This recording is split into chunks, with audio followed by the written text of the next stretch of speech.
Hello everyone, Saumya education YouTube channel पर आप सभी का स्वागत है। मैं सुनैना मैम।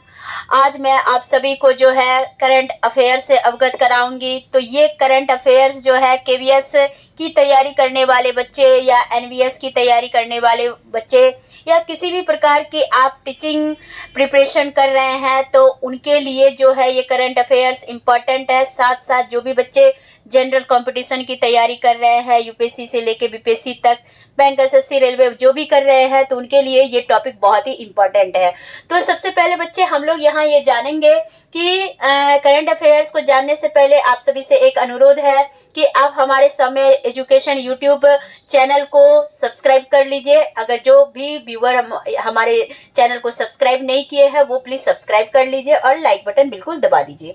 तो चलते हैं स्टूडेंट हम लोग आज के क्वेश्चन की ओर। तो सबसे पहला क्वेश्चन है कि श्रीनगर के शेरे कश्मीर स्टेडियम में आखिरी अंतरराष्ट्रीय क्रिकेट मैच कब खेला गया था? तो शेरे हिंद स्टेडियम में आखिरी अंतरराष्ट्रीय क्रिकेट मैच 1986 में खेला गया था। ठीक है, तो ये जो मैच था भारत और ऑस्ट्रेलिया के बीच हुआ था। कब? 1986 में। और ये मैच जो बच्चा था ये कितने ओवर का था? तो 50 ओवर का था।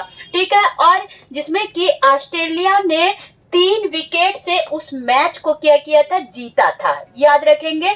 तो इसमें आपको 2-3 प्रश्न बन सकते हैं कि कहेगा कि श्रीनगर के शेरे हिंद स्टेडियम में जो आखिरी अंतरराष्ट्रीय मैच खेला गया वो किनके बीच खेला गया था? तो बोलेंगे भारत और ऑस्ट्रेलिया के बीच खेला गया था। कब खेला गया था? तो अभी हम लोग जाने 1986 में खेला गया था। तो कहेगा कि ऑस्ट्रेलिया ने कितने विकेट से उस मैच को जीता था? तो बोलेंगे 3 विकेट से उस मैच को जीता था। ठीक है, चलिए, और वो मैच कितने ओवर का था? तो बोलेंगे 50 ओवर का वो मैच था। चलते हैं अगले क्वेश्चन की ओर। क्वेश्चन को थोड़ी सी तबीयत खराब चल रही है।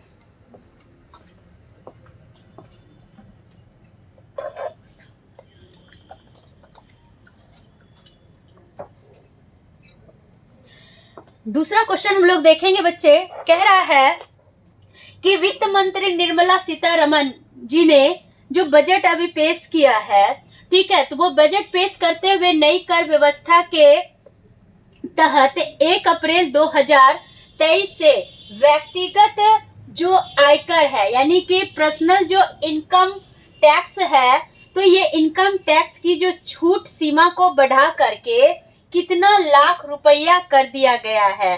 तो अब बच्चे ये जानिएगा कि जो भी व्यक्ति पर्सनल 7 लाख तक कमा रहे हैं तो 7 लाख तक जो है उसे किसी भी प्रकार का टैक्स वैसे व्यक्ति को नहीं देना पड़ेगा।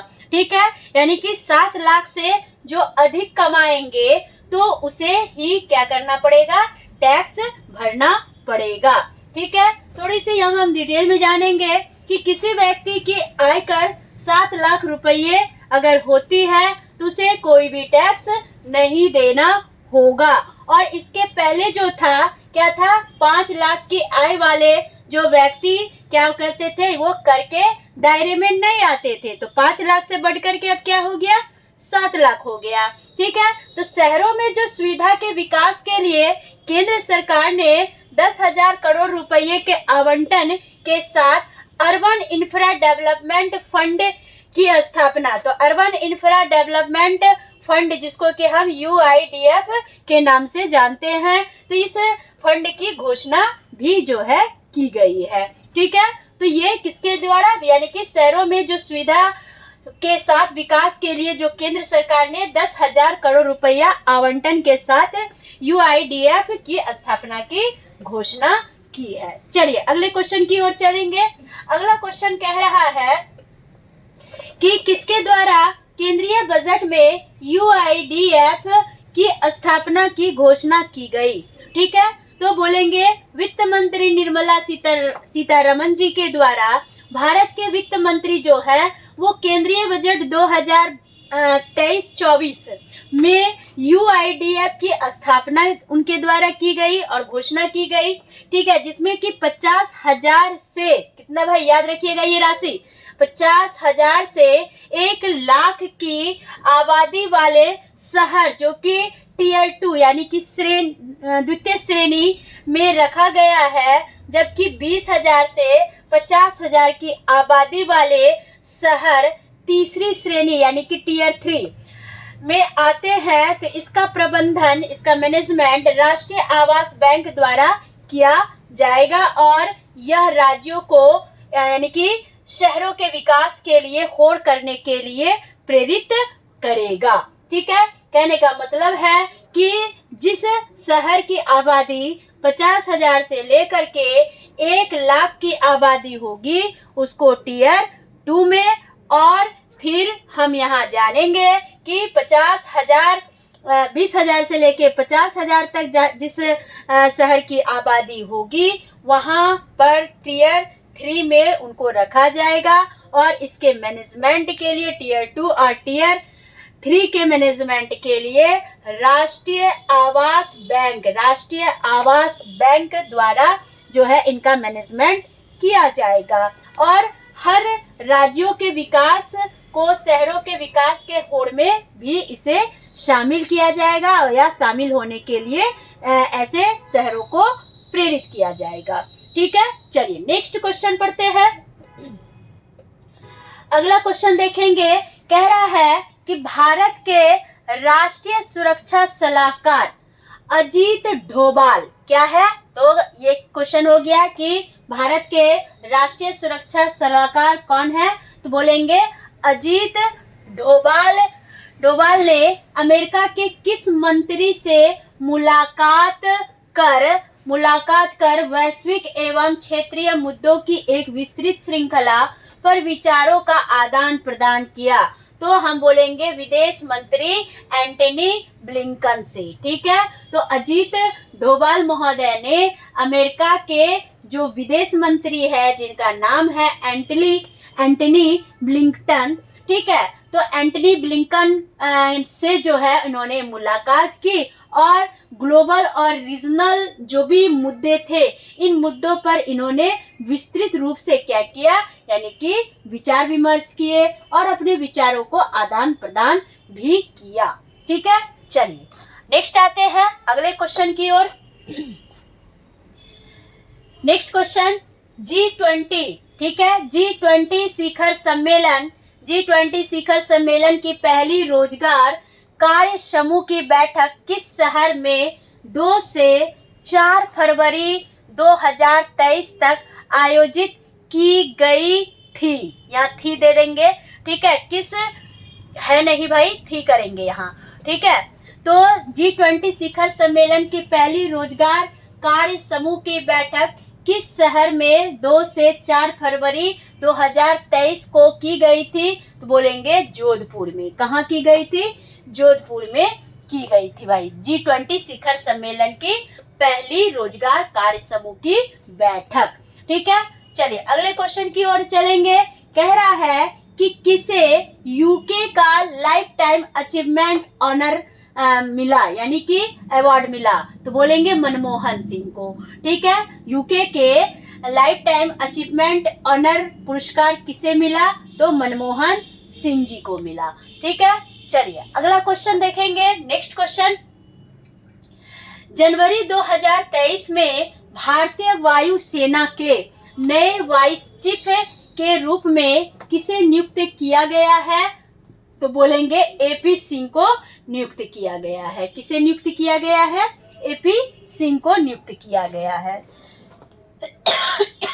चलिए अगले क्वेश्चन की ओर चलेंगे।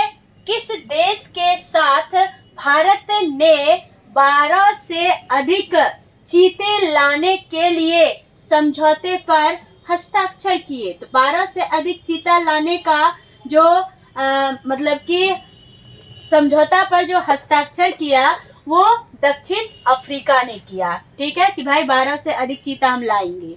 ठीक है, चलिए नेक्स्ट आएंगे क्वेश्चन।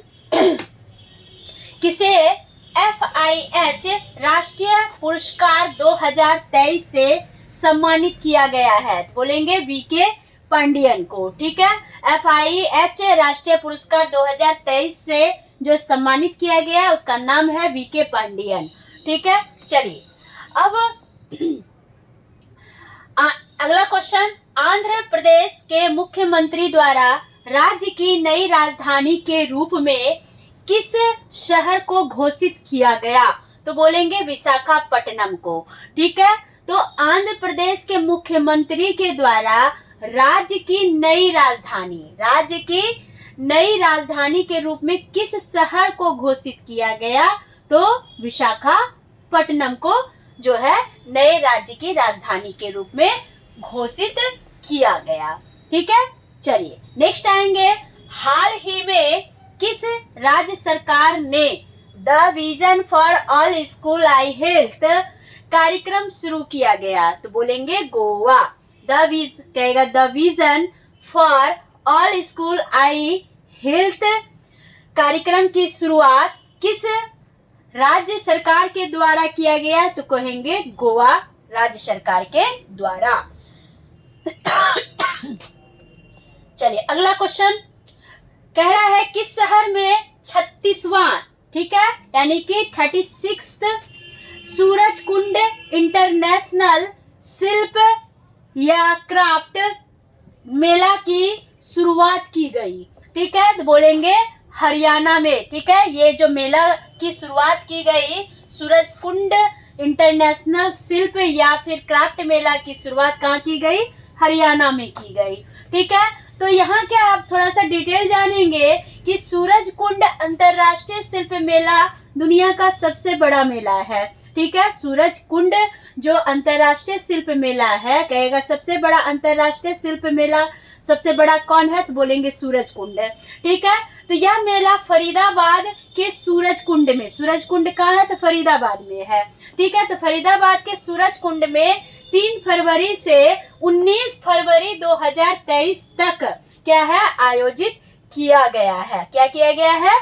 3 फरवरी से लेकर के 19 फरवरी तक फरीदाबाद के सूरज कुंड में जो है अंतरराष्ट्रीय शिल्प मेला का आयोजन किया गया है। ठीक है, तो प्रत्येक वर्ष इस मेले की थीम रखी जाती है, यानी मेले की कुछ थीम होती है भाई। ठीक है, और वर्ष 2023 का जो थीम है राज्य यानी उत्तर पूर्वी क्षेत्र है, यानी कि उस मेले का जो 2023 का जो थीम है वो है राज्य उत्तर पूर्वी क्षेत्र, यानी कि उत्तर पूर्वी क्षेत्र राज्यों के अंतर्गत आने वाले हर तरह के मुद्दों पर क्या करना? चर्चा करना। ठीक है, तो ये जो है जिसकी भागीदार राष्ट्र संघाई सहयोग संगठन है। ठीक है, चलिए आगे बढ़ेंगे हम लोग। नेक्स्ट क्वेश्चन कह रहा है हाल ही में किस राज्य सरकार ने ये तो क्वेश्चन हो गया, चलिए अगला देखेंगे। नेक्स्ट 4 फरवरी 2023 को न्यायपालिका के इतिहास में 73वें वर्ष में सुप्रीम कोर्ट अपना कौन सा स्थापना दिवस मनाने जा रहा है? ठीक है, तो मतलब मनाया जा रहा नहीं, मनाया। ठीक है, यहाँ पे मनाया कर दीजिए। तो 4 फरवरी 2023 जो कि बीत चुका। ठीक है, तो इसमें न्यायपालिका के इतिहास में इस बार जो है 73वां जो है सुप्रीम कोर्ट ने क्या किया? अपना वर्षगांठ मनाया। ठीक है, और यहाँ पर क्या है कि सुप्रीम कोर्ट अपना पहला स्थापना दिवस जो है मनाया है। 73 वर्ष हो गया, लेकिन वर्षगांठ जो है उन्होंने पहला मनाया। 73वें वर्ष के इतिहास में उन्होंने पहला वर्षगांठ दिवस मना लिया है। ठीक है, चलिए अगला क्वेश्चन देखेंगे बच्चे। नेक्स्ट क्वेश्चन, तो थोड़ा सा इसको हम ये डिटेल जानेंगे कि भारत के इतिहास में न्यायपालिका का पहला पन्ना 4 फरवरी को लिखा गया। 73 वर्षों में कभी भी न्यायपालिका के द्वारा जो है अपना स्थापना दिवस सेलिब्रेट नहीं किया गया था। ठीक है, तो आपको लगा होगा अगर 73 साल हो गया और कभी भी स्थापना दिवस नहीं मनाया, तो भाई सही में जैसे कि कुछ लोगों की जैसे शादी या बर्थडे होती है मनाते नहीं है, लेकिन 20 साल, 25 साल, 50 साल के बाद एक बार क्या होती है, एनिवर्सरी या बर्थडे मनाते हैं, तो पहली बार मना रहे हैं। तो उसी प्रकार जो है यानी कि न्यायपालिका के स्थापना दिवस सेलिब्रेट जो है 73 साल में नहीं किया गया था। तो पहली बार जो है बच्चा 4 फरवरी को जो है सेलिब्रेट किया गया स्थापना दिवस न्यायपालिका का, ठीक है। और इस स्थापना दिवस समारोह में सिंगापुर के सुप्रीम कोर्ट के मुख्य न्यायाधीश जस्टिस सुंदरेश मेनन न्यायपालिका मुख्य अतिथि के तौर पर बदलती दुनिया में न्यायपालिका की भूमिका विषय पर क्या किए थे, भाषण दिए थे, ठीक है। तो बदलती दुनिया की भूमिका क्या थी, यानी कि थीम थी, जो कि कौन, यानी कि सिंगापुर के सुप्रीम कोर्ट के मुख्य न्यायाधीश जस्टिस सुंदरेश मेनन के द्वारा ये थीम को क्या किया गया था, यानी कि थीम पर भाषण दिया गया था। चलते हैं, तो यहाँ हम और भी बातें जानेंगे कि भारत में प्रथम हाई कोर्ट कोलकाता में बना था। भारत में पहला अगर हाई कोर्ट बना तो कहाँ बना, कोलकाता में बना था, ठीक है, यानी कि स्थापित हुआ था। भारत के प्रथम चीफ जस्टिस के रूप में सर एलिजाह इम्पी थे, ठीक है। तो भारत के प्रथम चीफ जस्टिस के रूप में कौन थे, सर एलिजाह इम्पी थे, ठीक है, इसको याद रखेंगे। चलते हैं नेक्स्ट क्वेश्चन, किसे राष्ट्रीय ग्रंथ घोषित करने की मांग की जा रही है, राष्ट्रीय ग्रंथ भाई, ठीक है, कहेंगे रामचरितमानस को राष्ट्रीय ग्रंथ घोषित करने की मांग की जा रही है, ठीक है। चलिए आगे बढ़ेंगे अगले क्वेश्चन की ओर। Question number next, paragliding world cup, ठीक है, 2023 की प्रतियोगिता का आयोजन कौन सा देश कर रहा है, तो बोलेंगे थाईलैंड कर रहा है। पैराग्लाइडिंग वर्ल्ड कप 2023 की प्रतियोगिता कंपटीशन का आयोजन जो है कौन सा देश कर रहा है, थाईलैंड कर रहा है, ठीक है। चलते हैं अगले क्वेश्चन की ओर। थोड़ा सा इसको डिटेल हम देखेंगे कि पैराग्लाइडिंग वर्ल्ड कप 2023 की जो प्रतियोगिता का आयोजन थाईलैंड के द्वारा जो की गई, तो ये थाईलैंड के नोंगखाई क्षेत्र में 9 फरवरी 2023 से 20 फरवरी 2023 तक किया जाएगा, ठीक है। 9 फरवरी 2023 से लेकर के 20 फरवरी 2023 तक किया जाएगा, ठीक है। इस अंतर्राष्ट्रीय पैराग्लाइडिंग वर्ल्ड कप रहने वाले एकमात्र प्रतियोगिता में हिमाचल प्रदेश के कुल्लू जिले के खिलाड़ी जो है इंस्ट्रक्टर गिमनर सिंह का चयन हुआ था, मात्र एक गिमनर सिंह का चयन हुआ था। इस अंतर्राष्ट्रीय पैराग्लाइडिंग वर्ल्ड कप प्रतियोगिता में भारतीय दल में केवल 3 खिलाड़ी हिस्सा ले रहे हैं। भारतीय दल के 3 खिलाड़ी मात्र पैराग्लाइडिंग वर्ल्ड कप 2023 में हिस्सा ले रहे हैं। इस प्रतियोगिता के लिए दूसरा खिलाड़ी लद्दाख से और तीसरा खिलाड़ी कहां से, सिक्किम से चयनित हुआ है। तो भारत का 3 खिलाड़ी, यानी कि एक खिलाड़ी क्या हो गया भाई, तो एक हो गया हिमाचल प्रदेश के कुल्लू का गिमनर सिंह हो गया, ठीक है। दूसरा जो खिलाड़ी है बच्चा, तो दूसरा खिलाड़ी कहां से था, तो लद्दाख से, और तीसरा खिलाड़ी कहाँ है, तो तीसरा खिलाड़ी सिक्किम से क्या हुआ है, चयनित हुआ है। तो मात्र 3 खिलाड़ी को ही क्या किया गया है, पैराग्लाइडिंग वर्ल्ड कप 2023 के लिए चयनित किया गया है, सिलेक्शन हुआ है, ठीक है। चलिए नेक्स्ट क्वेश्चन देखेंगे।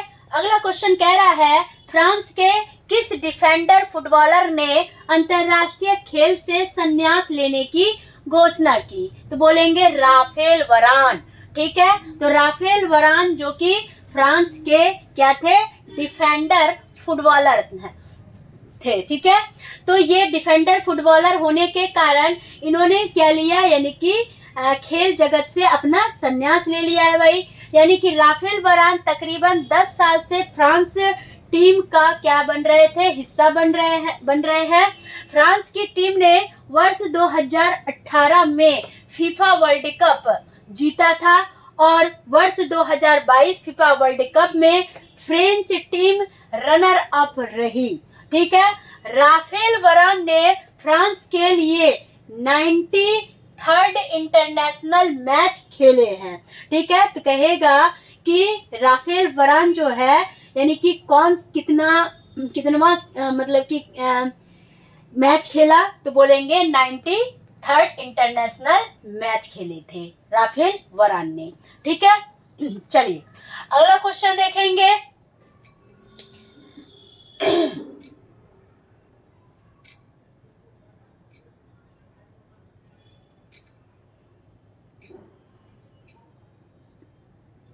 चलिए, तो इस तरह से बच्चे ये जो था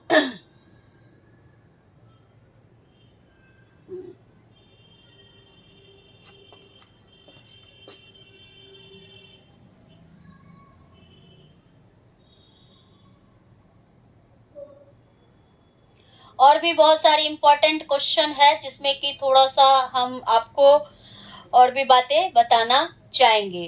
टीम इंडिया के किस पूर्व ऑलराउंडर ने क्रिकेट के सभी फॉर्मेट से संन्यास की घोषणा की? क्रिकेट के सभी फॉर्मेट से जो संन्यास लिए वो जोगिंदर शर्मा ने लिया। ठीक है, चलिए अगले क्वेश्चन की ओर चलते हैं। वर्ष 2000 इसी में देखेंगे हम थोड़ा सा डिटेल जोगिंदर शर्मा के बारे में। वर्ष 2007 में T20 वर्ल्ड कप मैच में पाकिस्तान के खिलाफ करिश्माई जीत दिलाने वाले भारतीय खिलाड़ी जोगिंदर शर्मा ने क्रिकेट के सभी फॉर्मेटों से क्या कर दिया, अलविदा कह दिया। ठीक है, जोगिंदर शर्मा ने भारत के लिए 4 T20 मैच और 4 वनडे मैच जो है खेले हैं। चलिए अगले क्वेश्चन को हम लोग देखते हैं। नेक्स्ट क्वेश्चन क्या कह रहा है? 3 फरवरी 2000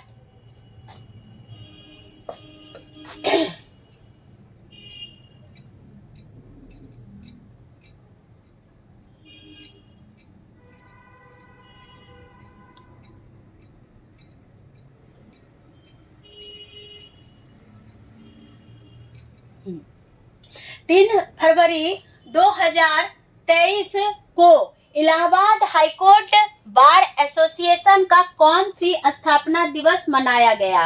तो बोलेंगे 150वां स्थापना दिवस जो है मनाया गया। किसके द्वारा?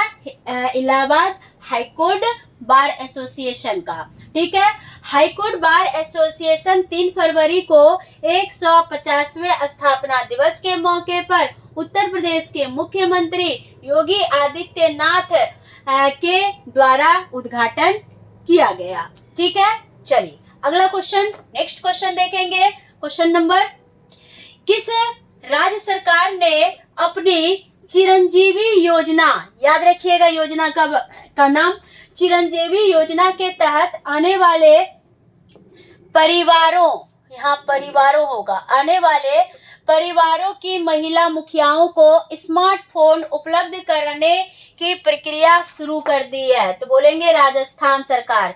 यानी कि राजस्थान सरकार जो है, यानी कि जो भी चिरंजीवी योजना के तहत आने वाले परिवार हैं उन सारे महिला मुखियाओं को क्या किया गया है? स्मार्टफोन देने की सुविधाएं उपलब्ध राजस्थान सरकार के द्वारा कराई गई है। ठीक है, चलिए नेक्स्ट क्वेश्चन देखेंगे।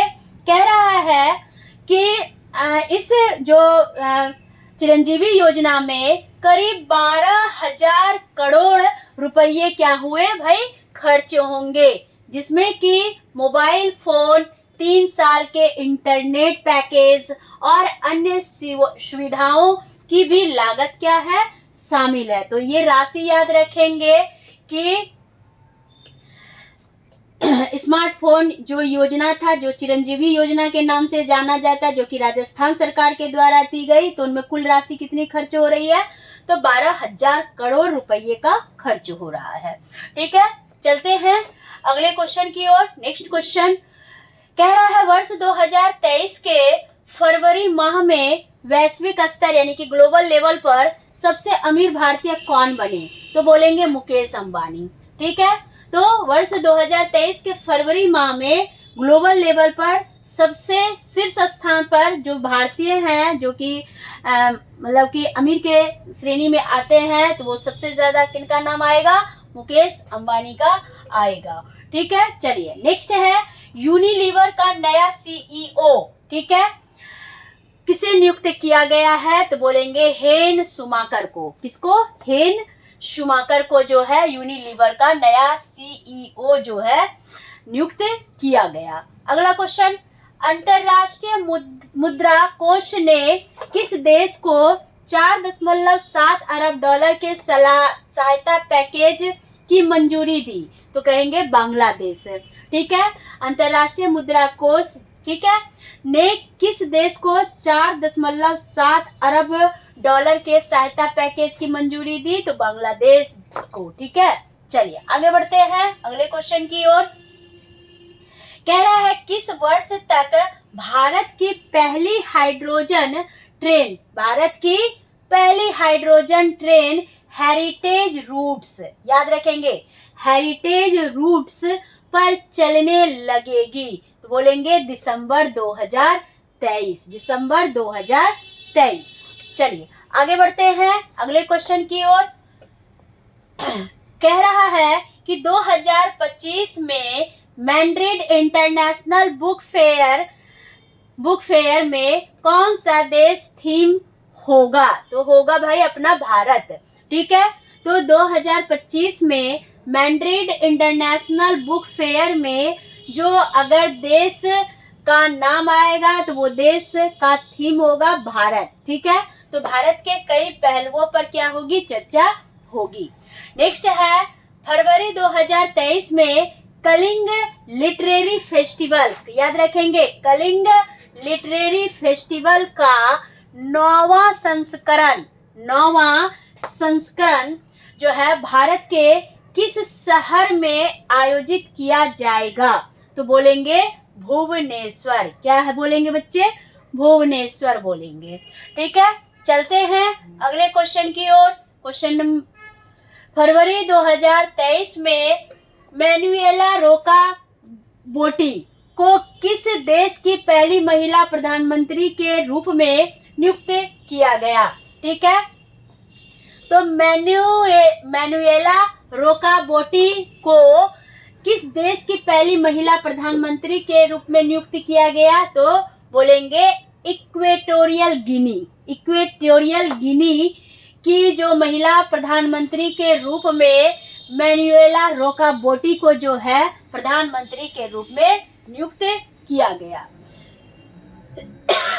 चलिए अगला क्वेश्चन, किस देश के मुख्यमंत्री द्वारा महिलाओं के लिए प्रति माह 1,000 रुपया प्रदान करने के लिए लाडली बहना योजना की शुरुआत की गई है? तो बोलेंगे मध्य प्रदेश। यानी कि मध्य प्रदेश में यानी कि प्रत्येक महिलाओं के लिए 1,000 रुपया महीना उसे सरकार क्या करती है? लाडली बहना योजना के अंतर्गत प्रदान करती है। ठीक है, चलिए नेक्स्ट क्वेश्चन, फरवरी 2023 में एशिया का पहला floating festival Gandhi Sagar floating festival 2023 किस राज्य में शुरू हुआ है? तो बोलेंगे मध्य प्रदेश में। ठीक है, फ्लोटिंग फेस्टिवल 2023 किस राज्य में शुरू हुआ? तो बोलेंगे मध्य प्रदेश में हुआ।